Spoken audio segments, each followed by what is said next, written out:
Hey guys, welcome to my channel. And today what I wanted to do is talk a little bit about having a YouTube posting of a mix or a gig, almost like a vlog. I do this a lot on my channel, of course, here for you guys, for DJs and such to see, but also for my business, I post I call it a highlight video, and it's basically just my clips that I get from the booth, okay, and then I clip them, I put them together in a slightly edited video for my clients, and then I send it to them, and that they love it. They give me good feedback, and of course they have it forever. They can share it, but I do this on YouTube, and I wanted to talk. I got a couple questions. My man Gil and some other people on my YouTube channel that basically said, hey, how do you post without getting flagged for copyright claims or even copyright strikes, which are very bad for a YouTube channel. But copyright claims, which prevent monetization, they could prevent viewing in some regions.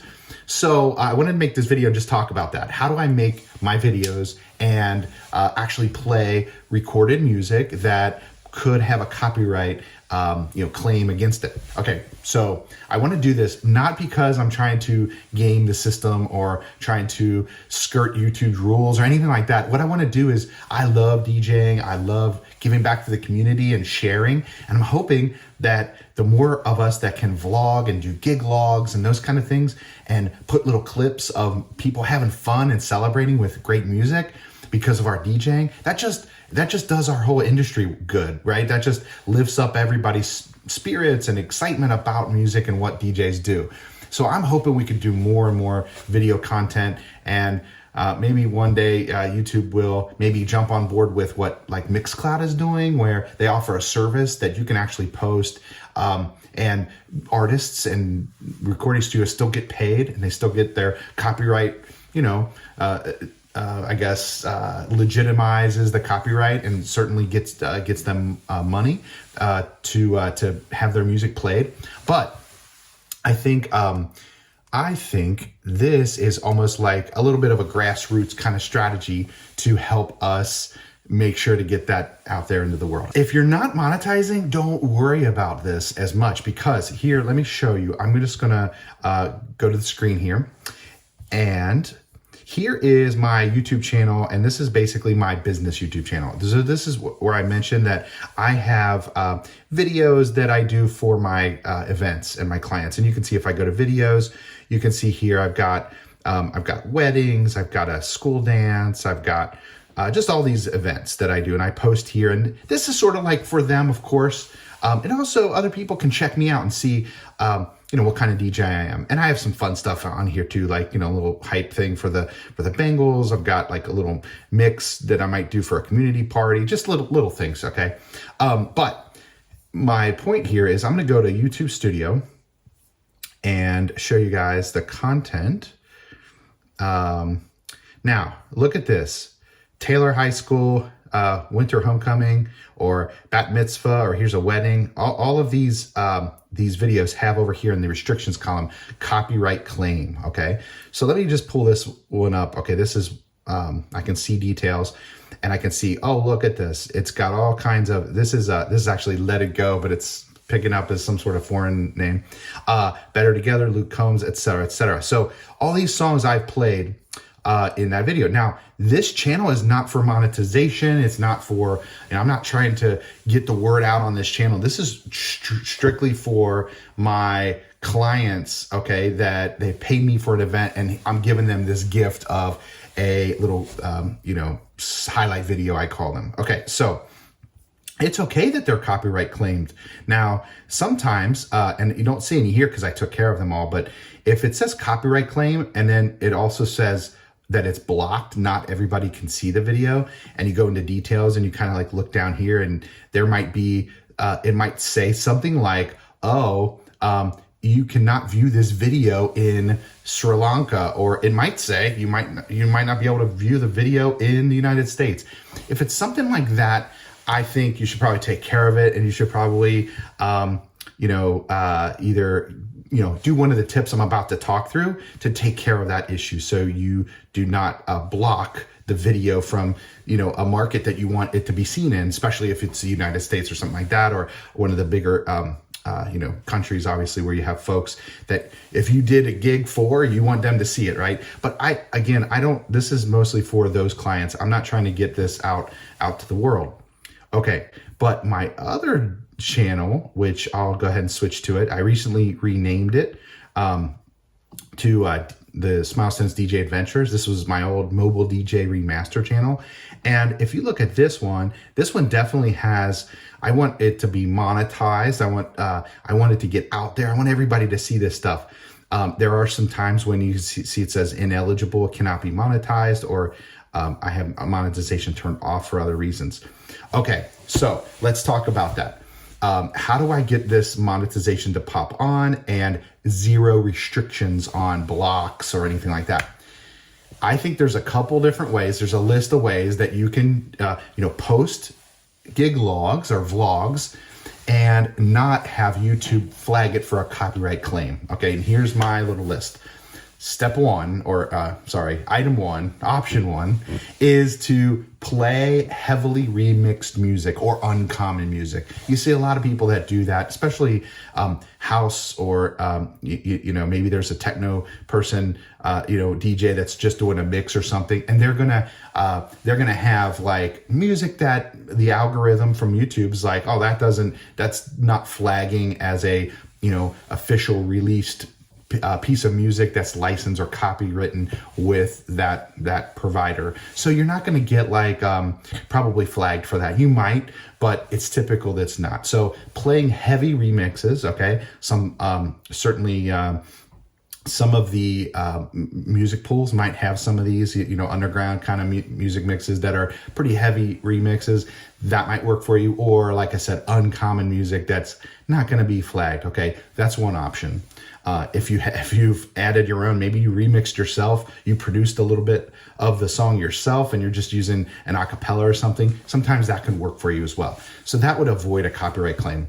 Another way to do it is heavily mix up the track or mash it up in a live performance. So if you're on the decks and you're mixing and kind of mixing it up, and you've got sound effects, you've got a lot of echoes, you've got different beats on top of the song, different melodies mixing, you're probably not going to get that flag from the YouTube algorithm checking for the copyrights, okay? Another way, which is my most common way, is keep the clips of the music very small. So 3 to 5 seconds, just a short smidgen of the music, so that you're not triggering the algorithm with a full, like 20, 30, 40 second clip of a song. That's probably the biggest trick or strategy I use, and really, I'm not trying to play the music so that people can enjoy the song on my videos here. I'm trying to just share, hey, people are having a great time through music, and I just want to show these little clips or vignettes. So 3 to 5 second clips, great. The next one is let YouTube mute the audio. So if you get an email that YouTube is basically claiming a copyright against your song or a song in your video, here's what the email looks like. It basically just says a copyright claim was created on the content, and here's what it's going to tell you. Your video is live and blah, blah, blah, but you do have a copyright claim, and it's not a copyright strike. And it tells you what the song is. And this was Let It Go from Frozen, because I played this on it was a joke that I was playing on the high school folks. I was juking them out. So in any case, and who the claimant is on the copyright. So if you get this, you can go into your channel content and you can go under essentially this whole section where, let's go right here. Okay, where it says copyright claim. You'll go here on your video in YouTube Studio, and you can pick an option under action. Now, this says dispute.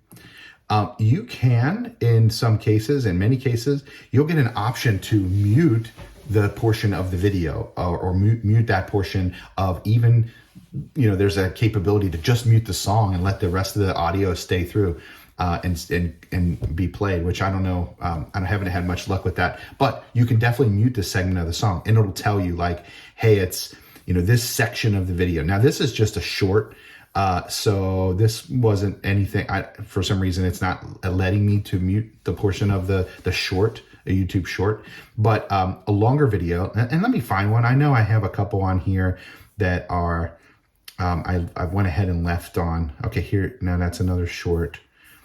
Let's find one real quick for you guys, because this is, okay, here we go. So here's one, and here's one even that's partially blocked. So this one is not viewable in some territories. Let's look at the copyright claim, see what happens. Okay, so it's got these 4 songs in here that are being played. Now I could say, hey, Megan Thee Stallion, Savage, I'm gonna take this one, and here it is, mute song, or replace song, or trim out segment. Now you've got these options. I don't know, replacing song, I haven't played with that too much. That might be weird. And again, I think that muting song is probably the best option you have if you didn't want to ruin the flow of your video. So in any case, you can mute the song, and that is something, it takes a little bit of time for YouTube to actually process your video, do that, and then make it available to you again. But that's an option for you to help avoid copyright claims. Now, another way to do it is, let's say you're doing a video and you have a lot of crowd noise. Let's say it's a party or a wedding or something like that. And the way that your recording device is, let's say it's a GoPro or an iPhone like I'm using right here or something like that. And if you put it near, maybe behind your speakers, you might get enough ambient noise like from the crowd to where the music is there, but it's obscured. Okay, it's there's other sounds, there's other noises, there's the crowd, there's the people singing along, that kind of stuff. That's a lot of times enough for YouTube, YouTube to not claim a copyright on a copywritten song. So that's another thing you can do, thinking about how you're recording. That's definitely an option, and it seems to work for me sometimes. Turning down the volume of the track and in your recording, here's another way of doing it, of avoiding a copyright claim. You have to put the volume pretty low though. So I don't know that this is a great option, but if you put it low enough, I think to where it's barely audible, you're not gonna be able to hear it. But neither will your viewers, and YouTube will probably not flag you for a copyright. And then finally, one other option, if you drop the audio low, or low enough to where you can talk over it, and then kind of like do a voiceover to your gig log, that's definitely an option. In fact, I've seen people, several DJs that do that in their gig logs when they are going to post. That's an interesting way to do it. It allows you to kind of like show the vibe and show the people, keep the music so people can hear it and kind of recognize it in the background, but you're also talking over it and kind of maybe doing a play-by-play and whatever. That's not my style, but certainly some DJs are doing that. Okay, what is my process? I'm gonna just talk through it real fast. How I get my gig logs posted on my channel and make it available for you guys on this channel that you're watching right here. I will generally post my clips, I will post my video, and I will use that 3 to 5 second rule. I try to make the clips very short. Maybe it's just a portion of a chorus or a portion of a verse that's real hype. I like to post mixes because I think that's more interesting to DJs. So like on this channel, you guys are probably DJs, and it's probably more interesting to you to see some of my mixes and transitions and how I might do some creative, blending songs together. But to be honest, it's not as hype because people aren't as hype during the mixes. They are maybe once they realize the song comes on that they want to hear, or something like, oh, you dropped some fire, and they're like, yeah, that's my jam. I mean, they might get excited for a second, but usually it's the chorus or it's a famous part of the track that they're gonna like scream out and yell and get excited and jump up and down to. So mostly I don't post as many mixes and transitions, but I think that the transitions and the mixes are enough of that. Before we talked about having, enough in your performance so that the YouTube algorithm doesn't, really pick up on it. I think that's enough usually. Like if I'm blending 2 songs together, YouTube's algorithm doesn't pick up as much. So I do the transition mixes and I do the short 3 to 5 second clips of, like I said, a chorus or verse or whatever. So that's what my videos are composed of, that are comprised of that kind of stuff. the transition and mixes, a little bit of that, and the 3 to 5 second clips. Never too long, because that doesn't work. That's how I do it. I build my video, I render it, and then I upload it, and I upload it as a unlisted video, okay? So I post unlisted on YouTube, and I wait like a couple hours. And usually within a couple hours, I'll get an email, like I showed you before, from YouTube saying, hey, we found a copyright. And sometimes there's a bunch. So you get that email, go back to YouTube Studio, just like we looked at it as the example here, a little bit in this video. Look at the example, just like the example. Just check out what has been flagged for your copyright claim, and you'll be told, hey, it's these 3 songs, it's these 10 songs, it's these 2 songs, whatever. Usually on the first try, what I do is I say, okay, now I go back into my editing software, which I'm just using iMovie on my Mac here, and I'll go back into iMovie and I'll take, maybe that's a 5-second clip and it got flagged, I'll make it a 3-second clip. Or if it's kind of redundant, I take the whole thing out. Or, anything like that. If you wanted to obscure it, like we talked about, like put in some sort of effect in there, or, you could drop the volume, anything that you wanted to do, like we talked about some different strategies. That's what I would do. And that's my process. Post it unlisted, get any feedback on copyright claims. And then I say, oh, okay, I'm going to make adjustments to those clips that got copyright claims against them. Then I repost and I repeat the whole process, and I wait for that copyright email. Sometimes YouTube finds new things that they didn't find the first time, which is annoying. But I've actually been up to like 5 videos at one point. Like it just kept coming back with new stuff that it found after I would fix something, re-upload, come back to me. So that can get pretty annoying. If I'm on like 2 or 3 times, if I'm in a hurry, I just go ahead and I use the mute segment, especially if it's just one song. Like if it's one track, I feel like you guys, folks that watch my channel, my subscribers, or people that find my videos or my content, will be okay with like, oh, it went mute for a minute, not even a minute. It's going to be a matter of seconds. It's going to be muted, but it's okay. I'm okay with that. But if you're a perfectionist, you got to keep working on it. I have actually found where YouTube has come back on old videos and told me, hey, found a copyright claim. And that's annoying because all my source files, they're no longer on my Mac. I moved on, right? So what I usually do in that case is I make the call, like just either leave it. I haven't had to do this yet, but leave it just unmonetized, leave it, whatever. If it's blocked in some territories, I don't like that, as I mentioned. So I'll usually probably just mute the segment of the song. So whatever, it is what it is. But yeah, that's how I kind of like work through it. I'm no professional YouTuber at all, but this has come up a few times in comments and things. People ask me like, how do you do these gig logs? I keep running into problems.